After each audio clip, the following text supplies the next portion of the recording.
తమిళనాడులో ఈసారి ఎన్నికల పోరు ద్విముఖమా త్రిముఖమా బహుముఖమా? పోరు ఎలా ఉండబోతోంది? సినీ హీరో విజయ్ కొత్త పార్టీని స్థాపించి ఎన్నికల బారిలో దిగడంతో తమిళ రాజకీయ ముఖ చిత్రమే మారిపోయింది. విజయ్ గేమ్ చేంజర్గా కీలక పాత్ర పోషించనున్నారా? రెండు ద్రవిడ పార్టీలకు ముచ్చమటలు పట్టిస్తున్న విజయ్ ఒంటి చేత్తో విజయాన్ని కైవసం చేసుకోగలరా? పార్టీని అధికారంలోకి తెచ్చి ముఖ్యమంత్రి సీట్లో కూర్చోగలరా? ఎన్నో సందేహాలు తమిళ తంబిలను వెంటాడుతున్నాయి. సినీ హీరో విజయ్ అకస్మాత్తుగా రాజకీయాల్లోకి రాలేదు. 2-3 ఏళ్ల నుంచే పలు వేదికలపై తన రాజకీయ ప్రస్తావన చేస్తూనే ఉన్నారు. తమిళనాడులో సినీ తారలు రాజకీయాల్లోకి ప్రవేశించడం కొత్తేమీ కాదు. అప్పట్లో ఎంజీఆర్, జయలలిత సినీ హీరోయిన్లుగా పేరు సంపాదించుకున్నాక రాజకీయాల్లోకి వచ్చారు. ఇద్దరు ముఖ్యమంత్రి పదవి అందుకోగలిగారు. ప్రత్యేకించి జయలలిత రాజకీయ జీవితంలో ఉత్థాన పతనాలను చవిచూశారు.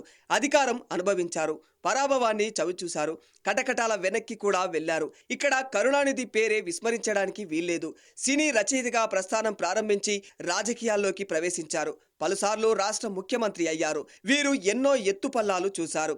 ఇప్పుడు ఇక విజయ్ వంతు.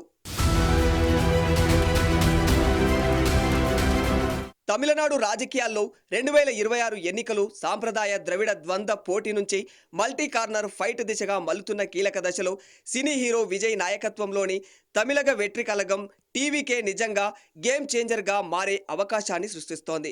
తాజాగా రాజకీయ పరిణామాలను గమనిస్తే ఈ విషయం అర్థమవుతుంది. సినీ హీరో టీవీకే పార్టీ అధినేత విజయ్ చాలా తెలివిగా ఫ్యాన్ బేస్ నుంచి పొలిటికల్ ఫోర్స్ దిశగా దూసుకు వెళుతున్నారు. విజయ్ సుదీర్ఘ కాలం సినీ హీరోగా ఎన్నో విజయవంత చిత్రాల్లో నటించడం వల్ల ఆ సినిమాల ద్వారా ఏర్పడిన భారీ ఫ్యాన్ బేస్ ఇప్పుడు రాజకీయ శక్తిగా మారుతోంది. సినీ హీరో విజయ్ హడావుడిగా రాజకీయ రంగ ప్రవేశం చేయలేదు. ప్రతిదీ తీక్షణంగా ఆలోచించి పరిశీలించాకే అడుగులేస్తున్నారు. 2024లో టీవీకే పార్టీని స్థాపించారు. 2025లో భారీ ర్యాలీలు, సభలు నిర్వహించడం ద్వారా పార్టీని ప్రజల్లోకి విజయవంతంగా తీసుకెళ్లగలిగారు. 2026లో ప్రజల కళ్లకు పార్టీ స్వరూపం కనిపించేలా చేసి పూర్తి స్థాయి ఎన్నికల్లో ప్రధాన పోటీదారుగా నిలిచారు. రాష్ట్ర వ్యాప్తంగా 234 సీట్లలో పోటీ చేయడం ద్వారా సీరియస్ ప్లేయర్గా సంకేతమిచ్చారు. విజయ్కు యువత, పట్టణ మధ్యతరగతి, కొత్త ఓటర్లలో మంచి ఆకర్షణ ఉంది.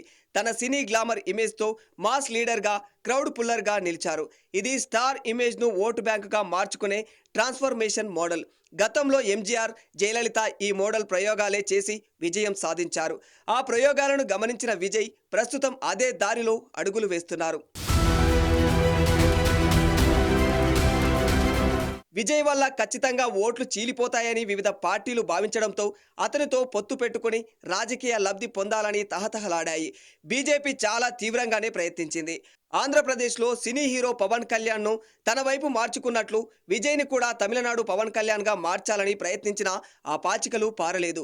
సింహం సింగిల్గానే పోతుంది అన్నట్లు విజయ్ ఈసారి ఎన్నికల్లో తన సినీ గ్లామర్ క్రేజ్ను ఎవరూ షేర్ చేసుకోవడానికి అవకాశం ఇవ్వకుండా ఒంటరి పోరుకు సిద్ధమయ్యారు. అయితే కొత్త పార్టీ అసలు ప్రజలు టీవీకేను ఎంత సీరియస్గా తీసుకున్నారో తెలియదు. అలాంటి పరిస్థితుల్లో సీనియర్ పార్టీలతో పాటు వెళితే కనీసం కొన్ని సీట్లైనా దక్కుతాయి కదా అనేవారూ లేకపోలేదు. కానీ విజయ్ మాత్రం మంచో చెడో అది నా ఖాతాలోనే పడాలి, మరో వ్యక్తి లేదా పార్టీ ప్రమేయం అవసరం లేదని నిర్మోహమాటంగా సందేశమిచ్చారు. విజయ్ తీసుకున్న ఈ స్టాండ్ వెనుక ప్రధాన కారణాలు చాలానే ఉన్నాయి. ఐడియాలజీలో స్పష్టత, సెక్యులరిజం, సోషల్ జస్టిస్ పై రాజీ లేదని విజయ్ స్పష్టం చేశారు. బీజేపీ, డీఎంకే రెండింటినీ వేర్వేరు కారణాలతో విమర్శిస్తున్నారు. విజయ్కు కింగ్ మేకర్గా పేరు తెచ్చుకోవడం ఇష్టం లేదు. తనే కింగ్ అని భావిస్తూ ఉన్నారు. ఇతర పార్టీలతో పొత్తు కుదుర్చుకుంటే రాజకీయాల్లో తనది సైడ్ క్యారెక్టర్ అయిపోతుంది.